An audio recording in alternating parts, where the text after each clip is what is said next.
दोस्तों, मेरा नाम है कुमकुम बिनवाल। यूपी चुनाव में जो एक बात बार बार जोर जोर से बीजेपी और खास तौर पर मुख्यमंत्री योगी आदित्यनाथ लोगों से कह रहे हैं कि देखिए, उनकी सरकार ने तो सरकारी संपत्ति को नुकसान पहुंचाने वालों से भरपाई की। आज देश की सर्वोच्च अदालत ने योगी सरकार के इस फैसले पर न केवल डंडा चलाया, बल्कि ये फिर साबित कर दिया कि ये देश जो है ना, वो कानून के हिसाब से चलेगा। याद कीजिए, सीएए के खिलाफ 2019 में यूपी सहित देश भर में आंदोलन हुआ था। अब यह आंदोलन कई जगह ना हिंसक हो गया था, तो इस दौरान यूपी में भी कई जगह सरकारी संपत्ति को नुकसान पहुंचाया कुछ लोगों ने आंदोलन के दौरान। इस मामले में यूपी सरकार ने उस वक्त कुछ लोगों को वसूली के लिए रिकवरी नोटिस जारी किया था।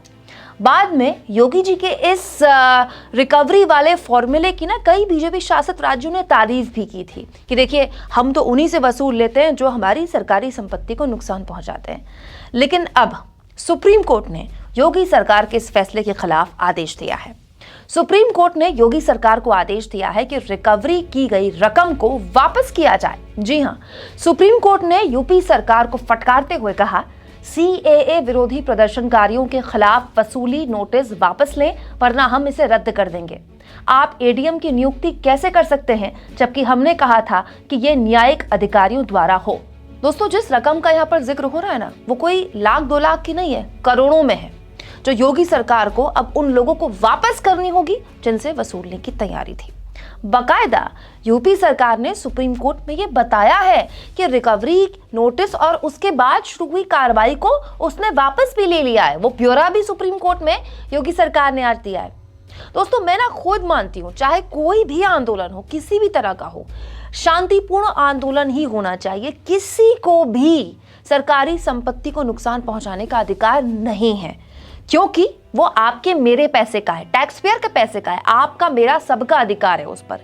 लेकिन शांतिपूर्ण आंदोलन अगर हिंसक हो जाए तो ये मामला लॉ एंड ऑर्डर का होता है। सरकार का काम उन लोगों को दंडित करना होता है जिन्होंने ऐसा किया, कानून अपने हाथ में लिया, सरकारी संपत्ति को नुकसान पहुंचाया, ना कि उन लोगों से नुकसान की भरपाई करना।